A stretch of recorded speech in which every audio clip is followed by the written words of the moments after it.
thank you. Enthusiasm is the most important thing in life. Welcome to this True Confessions evening. I'm going to let it all hang out. I hope you know what you're in for. Oh, I was just reading this magazine article. It calls me the most famous playwright in the world. I hope Gore Vidal sees that. Of course, I wouldn't have objected if he'd called me the best playwright. As you can see, I don't believe in false modesty. No, it's nice we can have this little visit, even though I'm really a very private person. Now that's hypocritical.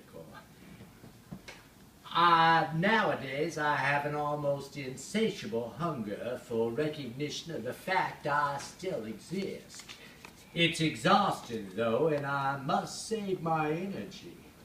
When you're younger, there's enough of you to go around. When you're younger, yes, there is enough of you to go around. Now I must write in the mornings as much as I can.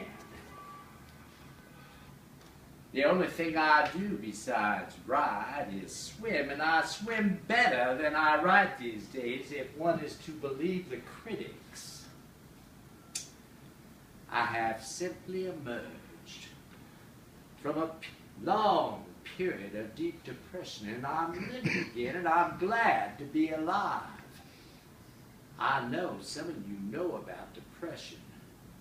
One could go on that way just so long. Prolonged depression is almost as difficult as prolonged happiness.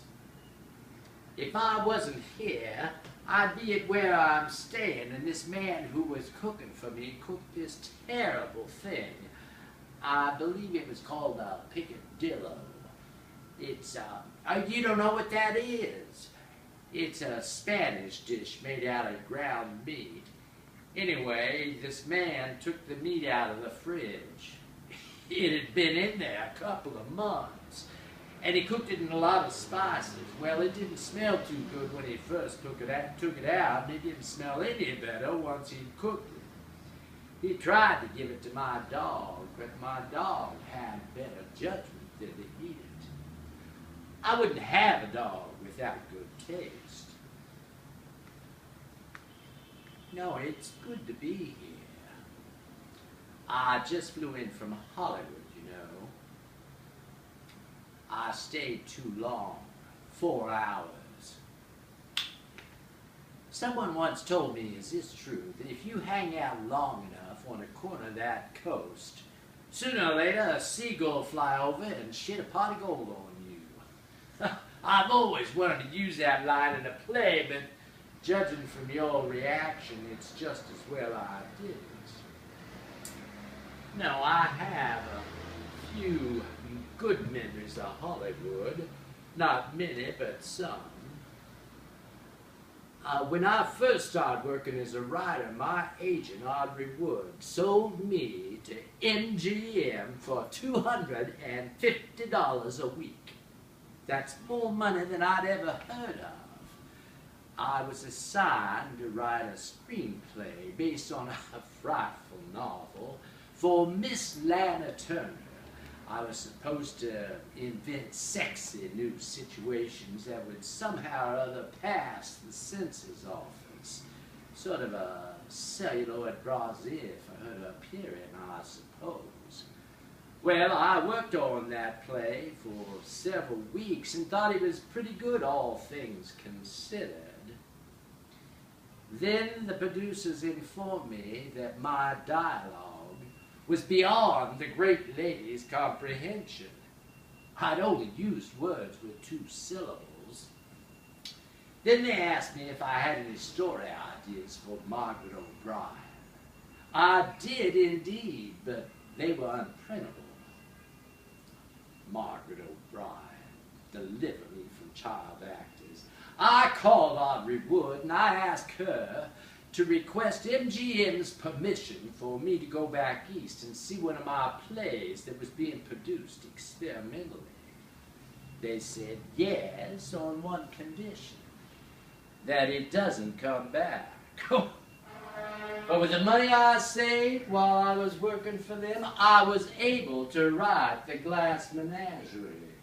So I guess I owe Leo the Lion something. I'll bet you didn't know that The Glass Menagerie was originally conceived of as a screenplay. I was going to call it The Gentleman Caller or The Not So Beautiful People or something like that.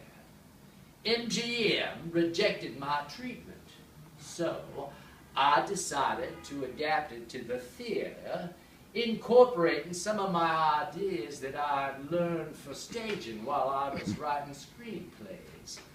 I think the play was very much influenced by first being written for the screen, which is a funny thing because it's one of the plays I'm most famous for. I don't think many of the films of my plays have been very good. After The Glass Menagerie was a big hit on Broadway, MGM was one of the studios bidding on it. A couple of years earlier, they could have had it for the price of my salary. Well, what shall we talk about? Usually, with the freedom of the press, the first thing I'm asked about is sex and death. Excuse me. Well, they seem to be similar in my case. Anyway, everyone is always so titillated by sex, especially homosexuality. So let's get that little demon out in the open first. Am I homosexual? I don't know how that rumor got started. As I told David Frost on national TV, I cover the waterfront. And as Blanche said in Streetcar, straight. What is straight? A line can be straight on a street, but the human heart?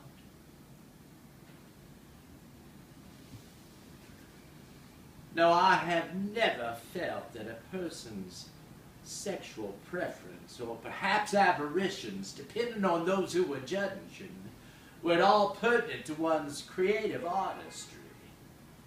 However, those who are more sensitive in art may be more sensitive in their sexual pursuits. I don't know. God, that's deep, isn't it? Anyway, I'd like to make it perfectly clear that I have never played around with my actors, rumors to the contrary. It's a matter of morality with me, and besides, it's unprofessional. Though there was one quite famous who tried. No, I have never condoned anyone in the profession using their actors as sexual objects. My professional relationships in the theater are very private for me. And besides, actors are such children. I like Audrey.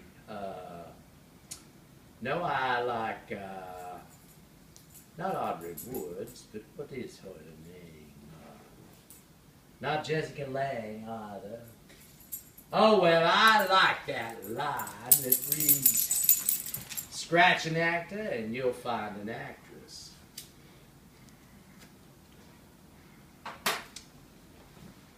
Shyness with people has always been my great problem, especially with actors. Except with Brando, he was always shy with me.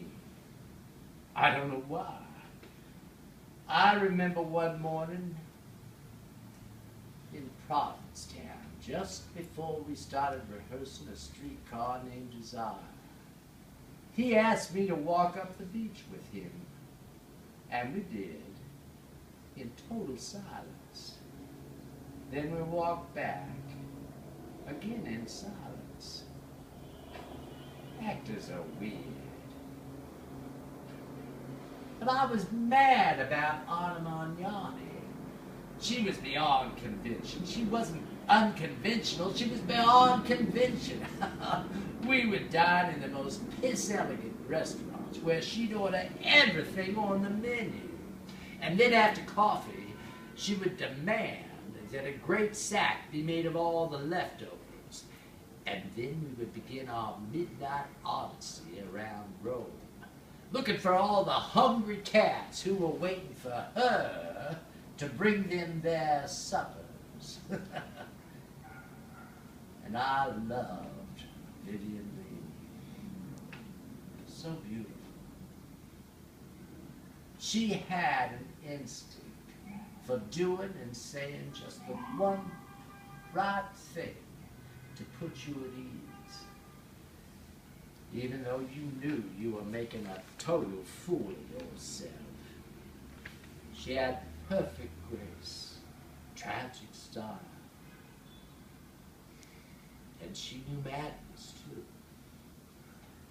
Now, I don't care much about meeting famous people or getting to know them anymore, although there was one I could tell you about who was definitely not a disappointment.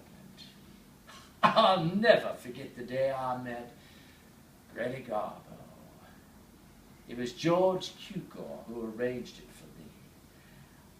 She was, and he were best of friends, and I thought he was the one director who she might return to the screen for.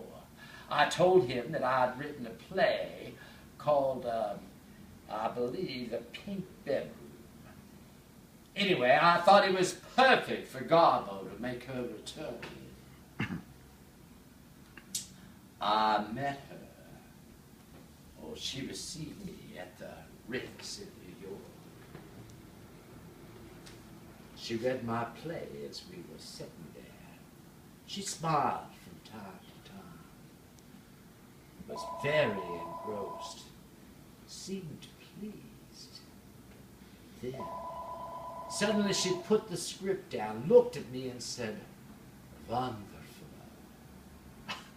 I thought I could hear my own heart beating.